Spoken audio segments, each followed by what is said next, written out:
qarşıdan gələn 2026-cı ildə siz əzizlərə Allahdan uzun ömür, can sağlığı əta etməsini diləyirəm və həmçinin evlərdə və xəstəxanalarda olan onkoloji xəstələrə Allahdan şəfa diləyirəm. Yaşadığımız dünya da xəstəliyə düçar olubdur. Qəzzanı işğal edənlər bəşər üçün, insanlıq üçün xərçəng şişi kimidirlər.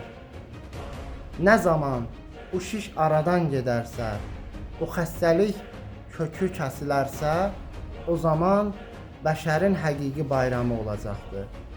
İnşallah 2026-cı il bu xəstəliyin aradan getməsi və bütün bəşəriyyətin nicat tapması ilə sonlanar.